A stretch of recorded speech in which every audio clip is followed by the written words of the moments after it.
तीन विकल्प। बहुत समय पहले की बात है। किसी गांव में एक किसान रहता था। उस किसान की एक बहुत ही सुंदर बेटी थी। दुर्भाग्यवश गांव के जमींदार से उसने बहुत सारा धन उधार लिया हुआ था। जमींदार बूढ़ा और क्रूर था। किसान की सुंदर बेटी को देखकर उसने सोचा क्यों न कर्जे के बदले किसान के सामने उसकी बेटी से विवाह का प्रस्ताव रखा जाए। जमींदार किसान के पास गया और उसने कहा, तुम अपनी बेटी का विवाह मेरे साथ कर दो, बदले में मैं तुम्हारा सारा कर्ज माफ कर दूंगा। जमींदार की बात सुनकर किसान और किसान की बेटी के होश उड़ गए।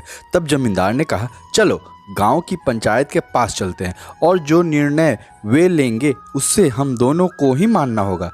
वो सब मिलकर पंचायत के पास गए और उन्हें सब कुछ कह सुनाया। उनकी बात सुनकर पंचायत ने थोड़ा सोच विचार किया और कहा, ये मामला बड़ा उलझा हुआ है, अतः हम इसका फैसला किस्मत पर छोड़ते हैं। जमींदार सामने पड़े सफेद और काले रोड़े के ढेर से एक काला और एक सफेद रोड़ा उठाकर एक थैले में रख देगा। फिर लड़की बिना देखे उस थैले से एक रोड़ा उठाएगी और उस आधार पर उसके पास तीन विकल्प होंगे। पहला, अगर वो काला रोड़ा उठाती है तो जमींदार से शादी करनी पड़ेगी और उसके पिता का कर्ज माफ कर दिया जाएगा। दूसरा, अगर वो सफ़ेद पत्थर उठाती है तो उसे जमींदार से शादी नहीं करनी पड़ेगी और उसके पिता का कर्ज भी माफ कर दिया जाएगा। तीसरा, अगर लड़की पत्थर उठाने से मना करती है तो उसके पिता को जेल भेज दिया जाएगा। पंचायत के आदेशानुसार जमींदार झुका और उसने दो रोड़े उठा लिए। जब वो रोड़ा उठा रहा था तो तब तेज आंखों वाली किसान की बेटी ने देखा कि उस जमींदार ने दोनों काले रोड़े ही उठाए हैं और उन्हें थैले में डाल दिया है। लड़की इस स्थिति से घबराए बिना सोचने लगी कि वो क्या कर सकती है। उसे तीन रास्ते नजर आए।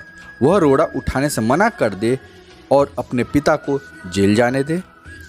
दूसरा, सबको बता दे कि जमींदार दोनों काले पत्थर उठाकर सबको धोखा दे रहा है।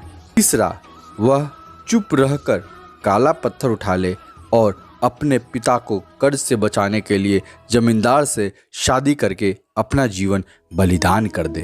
उसे लगा कि दूसरा तरीका सही है, पर तभी उसे एक और भी अच्छा उपाय सूझा। उसने थैले में अपना हाथ डाला और एक रोड़ा अपने हाथ में ले लिया और बिना रोड़े की तरफ देखे उसके हाथ से फिसलने का नाटक किया।